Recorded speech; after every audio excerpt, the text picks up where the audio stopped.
لو دیکھو میرا نامہ اعمال، تب اسے خوشخبری دی جا رہی ہے،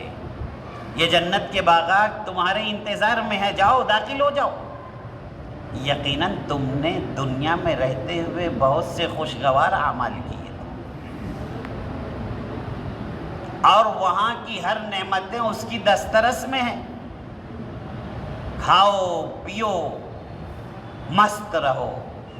تم نے دنیا میں بہت اچھے اعمال کیے۔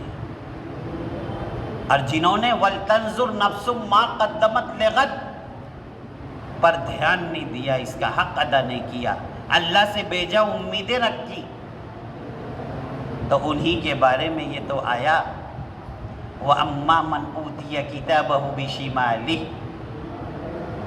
جس کا نامہ اعمال اس کے بائیں ہاتھ میں، اور ایک مقام پر پیٹھ کی پیچھے سے، اللہ اتنا ناراض کہ پیٹھ کے پیچھے سے دیا جا رہا ہے نامہ اعمال، تو وہ فوراً کہے گا یا لیتہا کانت القاضیہ، جو موت آئی تھی وہی میرے لیے فیصلہ کن گھڑی ہو جاتی تو بہت اچھا ہوتا۔ ما اغنی عنی مالیہ ہلک عنی سلطانیہ، میری چودراہٹ، میری کرسی، میرا خاندان کچھ بھی کام نہیں آ سکا، میں بڑا مکار تھا، میری مکاری کوئی کام نہیں آئی، اور میری چودراہٹ نے تو مجھے برباد کر دیا، نہ بال بچے کام آ رہے ہیں، نہ دولت کام آ رہی ہے، نہ وہ ناک کام آ رہی ہے، نہ چودراہٹ کام آ رہی ہے، نہ اقتدار کام آ رہا ہے۔ اعتراف تو کر لیا، لیکن یہ اعتراف کرنا کافی نہیں ہوگا، اعلان ہوگا خذوہ فغلوہ ثم الجحیم صلوہ ثم فی سلسلۃ ذرعہا 70 ذراعا فاسلکوہ، پکڑو، 70 گز لمبی زنجیروں میں جکڑ دو، پیشانیوں کے بل گھسیٹتے ہوئے جہنم رسید کر دو، یہ بھاگ نہ سکے۔ یہ دنیا میں اپنے آپ میں مگن تھا، اور جو اللہ فرماتا تھا یا ایھا الذین آمنوا اتقوا اللہ، اے ایمان والو اللہ سے ڈرو، تقوی اختیار کرو، وَلْتَنْظُرْ نَفْسٌ مَا قَدَّمَتْ لِغَدٍ، اور آنے والے کل کے لیے تم کیا کر رہے ہو یہ دیکھو،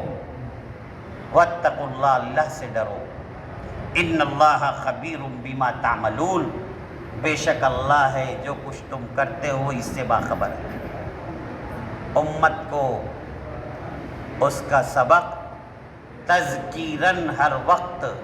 پیش کرتے رہنا چاہیے، اس لیے ہم تواصی بالحق اور تواصی بالصبر کے لیے بھیجے گئے ہیں، حق کی تلقین کریں، صبر کی تلقین کریں، آنے والے حالات سے واقف کرائیں، اور عبادات کی طرف لوگوں کو راغب کرائیں کہ لوگ اللہ سے تعلق مضبوط کریں، یہی وہ در ہے جہاں پر تمہاری سنوائی ہوگی، پھر یہاں سے باہر اللہ تمہیں وہ طاقت عطا فرمائے گا کہ تم اپنی اجتماعیت کے ساتھ اپنی باتیں دنیا کے سامنے رکھ سکو گے۔ اگر یہی عبادات میں ہماری کمزوری اور لوگ آنا ہی نہیں چاہتے تو ہماری صفوں میں جس رمضان نے اجتماعیت کا درس دیا، جو عبادات اجتماعیت کا درس دیتی ہیں، تو پھر ہم کھوکھلے مسلمان رہیں گے اگر اجتماعیت ہمارے اندر پیدا نہ ہو سکی، اگر ہم ایک نہ ہو سکے، تو ہمیں یاد رکھنا چاہیے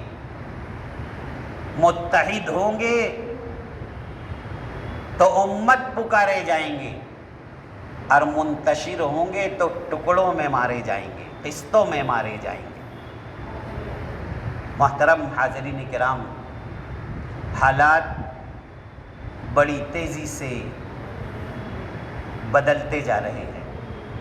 ہم خوش فہمی میں نہ رہیں، ہم اگر وقف ترمیمی بل، امینڈمنٹ بل ہمارے سامنے آ چکا ہے تو کیا ہم اپنی دنیا میں ایسے ہی مست رہیں گے یا وہ اجتماعیت جسے مسلم پرسنل لا بورڈ کہا جاتا ہے اس پر بھی کان دھریں گے؟ ہم اپنے مزاج کو بدل دیں، آنے والے کل کے لیے ہم کیا کر رہے ہیں یہ دیکھیں، اور شکایتی انداز اب بدل دیں، اور اپنے علماء، آل انڈیا مسلم پرسنل لا بورڈ، ہمارے ذمہ داران جب جیسا فیصلہ کریں اس فیصلے کو بصر و چشم قبول کرتے ہوئے میدان عمل میں ہم آنے کے لیے تیار ہو جائیں۔ یہ اجتماعیت کا درس نماز دیتی ہے۔ اور جب وَلْتَنْظُرْ نَفْسٌ مَا قَدَّمَتْ لِغَدٍ پر ہمارا دھیان چلا جائے گا تو انشاءاللہ ہم کبھی سستی اور کاہلی کا مظاہرہ نہیں کر سکیں گے، اپنی دنیا میں مست نہیں رہیں گے۔ اللہ تعالیٰ سے دعا ہے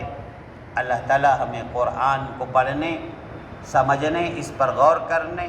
اور دنیا والوں کے سامنے پیش کرنے کی توفیق عطا فرمائے، آمین۔ اللہ جو بیمار ہیں انہیں شفاء کاملہ عاجلہ نصیب فرما، جو لوگ اس دنیا سے جا چکے ان تمام کی مغفرت فرما، پریشان حال کی پریشانیوں کو دور فرما، مسلمان جہاں کہیں ہوں ان کے جان کی، مال کی، عزت کی، آبرو کی حفاظت فرما، اور مسلمانوں کو امن اور سکون والی روزی عطا فرما، ہماری صفوں میں اتحاد پیدا فرما، حسد سے، جلن سے اللہ ہماری حفاظت فرمائے، آمین۔ السلام علیکم ورحمۃ اللہ وبرکاتہ۔